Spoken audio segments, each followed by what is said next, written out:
Yes, ma'am. Hello. Very good evening. Good morning, Anna ma'am. Good afternoon. Hello, how are you? Fine, fine, very fine. How about you? Very good, thank you. Okay. This is Madhavi. Basically, I'm working as a teacher in Andhra Pradesh, India. So I would like to ask a question.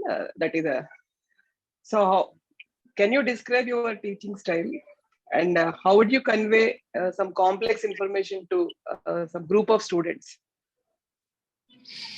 So my teaching style is very practical. So I would much rather the students learn from actually practicing questions themselves. So I try and avoid standing at the front of a class and just talking if I can, especially because I teach all boys. They're not very good at listening for too long.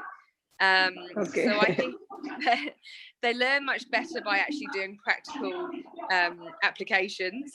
So actually having a go at, at the minute I'm doing transformations, so reflections of shapes. So we actually got chalk, went outside, and they actually drew an axis and drew the shapes and did all the reflections themselves rather than me just showing them on the board. And I just find it just helps them understand that better.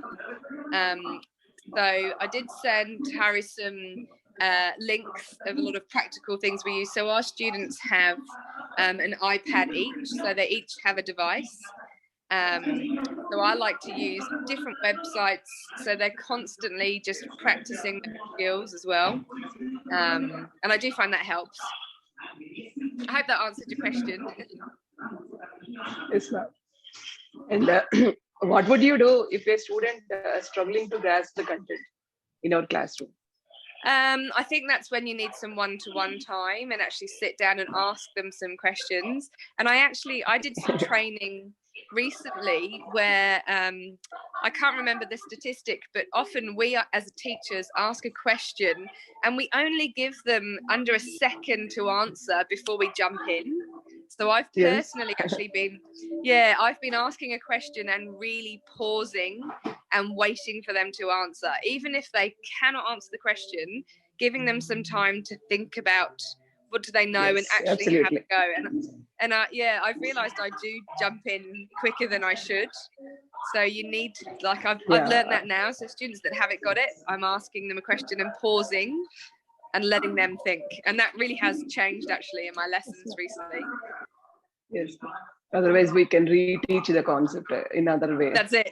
Sometimes. Yes. That will happen. Yeah. Very glad to hear from you. Thank you. Yeah, lovely to speak to you. May I ask one more question? Yes, ma'am.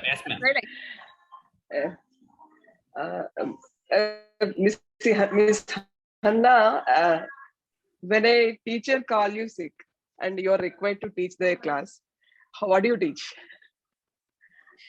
That's a tough one. What is the favorite concept that you choose to select at the first attempt?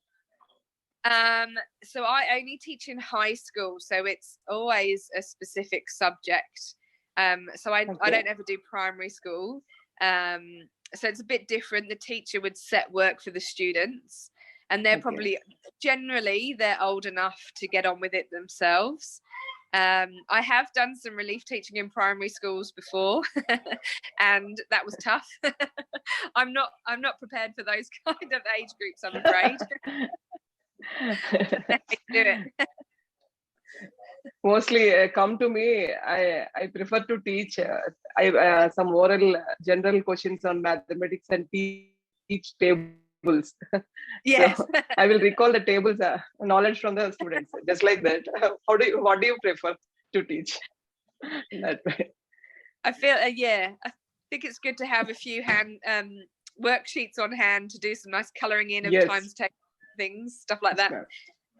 I do think, to be honest, the mental maths, so just quick with those timetables and things like that is a great one. And there's, most students like a bit of a competition. So I think that often works.